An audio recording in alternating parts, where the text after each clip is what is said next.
The following program is produced by Project Bait and does not reflect the views of this station.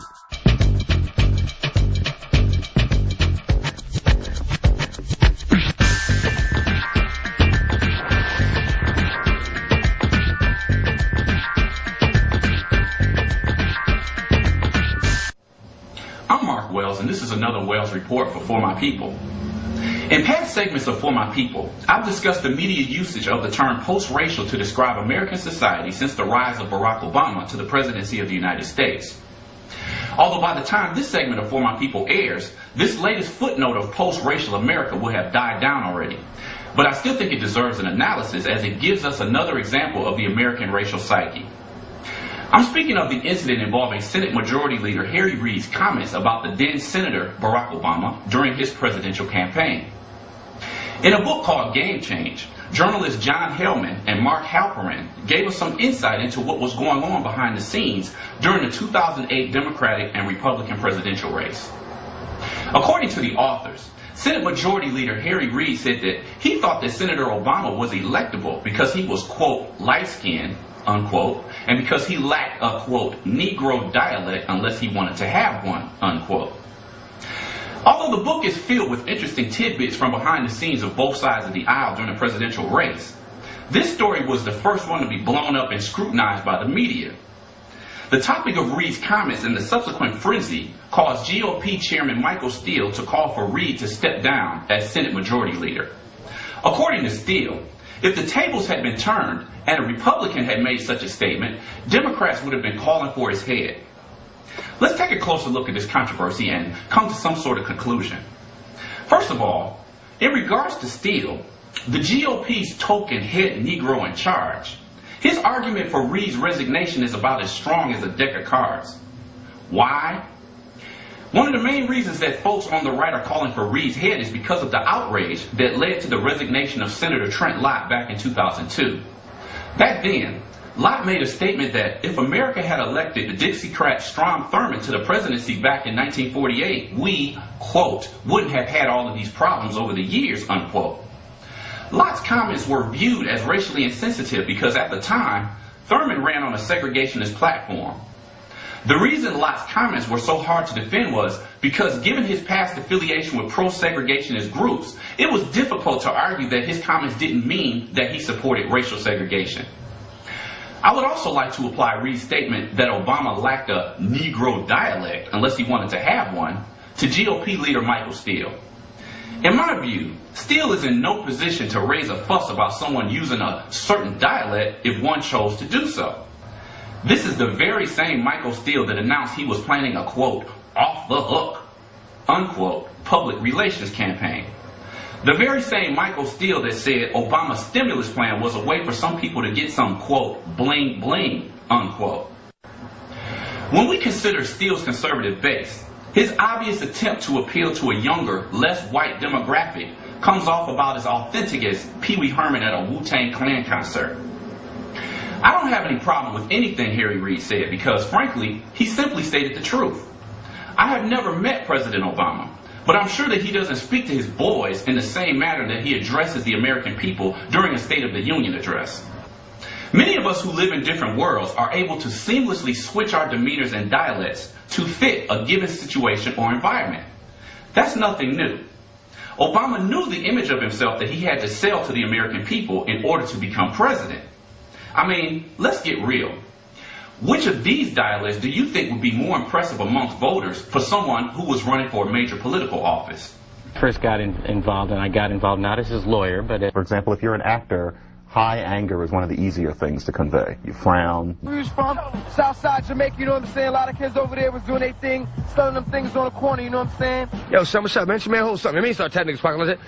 For black political candidates, image is especially important considering the stereotypes and images of blacks that certain segments of our society continue to hold on to. Disgraced former Illinois governor, Rod Blagojevich, proved this a few weeks ago when he said that he was in fact blacker than Obama. In the February issue of Esquire magazine, Blagojevich argued that he was blacker than Obama because once upon a time he had shined shoes and grown up in a black community. In his statement, Blagojevich clearly associated poverty and certain types of jobs with black folk. But again, in mainstream Western societies, persons of African descent continue to represent the image of lower class status. This was proven in an episode of the Tyra Banks Show, where a group of viewers were asked to describe the status of two women, one black, one white, walking down the street with their 3 children. Although both women and all of the children were dressed well, the white viewer still described the black woman as the one most likely living on welfare. Harry Reid also spoke the truth about Obama's lighter skin possibly being an advantage with voters who may consider voting for a black candidate. Several studies have shown that not only is there a difference between how whites and blacks are perceived in society, there's also a difference between how lighter skinned and darker skinned blacks are perceived. In a 2002 study by Keith Maddox and Stephanie Gray, more people describe darker skinned blacks as unattractive, aggressive, criminal, unintelligent, lazy, and poor, while describing lighter skinned blacks as educated, motivated, and attractive. In 2006, Jennifer Eberhardt and associates found that judges gave darker-skinned blacks with more pronounced African features an average of 8 months longer sentences than lighter-skinned black criminals possessing less prominent African features. Other studies show that lighter-skinned blacks are preferred to fill job vacancies. In the political arena, yet another study by Jennifer Rothschild found that the probability of receiving votes increased by 21% for the more lighter skin of 2 black political candidates. Thus, given these facts, in reality, there should be nothing shocking about what Harry Reid said. Reid simply spoke about the America he knows exists, rather than the illusionary post-America that many want us to believe in.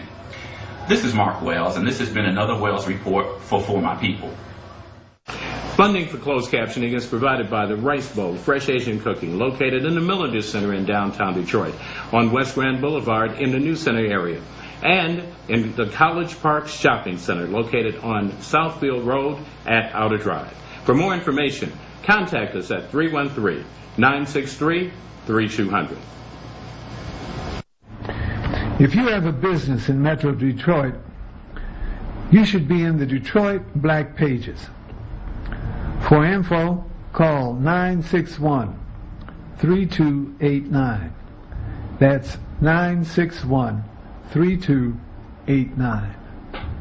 Hi, this is Ron Scott, and each week we have an opportunity to discuss a number of subjects right here on For My People, which is a production of Project BAIT, Black Awareness and Television. We've had an opportunity to reach various publics, various people around the community.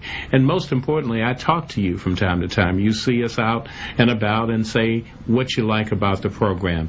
And we encourage this. In fact, we've just instituted our new website, and we want you to take a look at it. In addition to that, we have the continuing effort to train a new generation of young people to continue the activities that Project BAIT started with so long ago.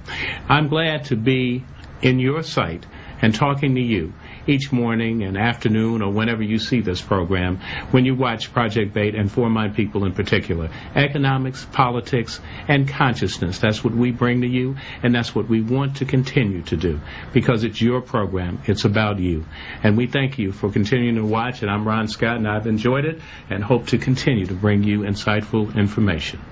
On Street Beat, we put a focus on the community. We simply set it out. We go back to the days of some of the earliest talk shows. I mean, we cover the issues that matter here in Michigan. You're going to hear on Street Beat things you won't hear on other shows. We provide critical analysis. It's a made-in-Michigan product. We try to get voices that you wouldn't see other places. I'm Carol Kane. I grew up on the east side of Detroit. I'm David Rambo, executive producer of For My People. I'm Stephen Henderson, host of American Black Journal. We're all made in Michigan.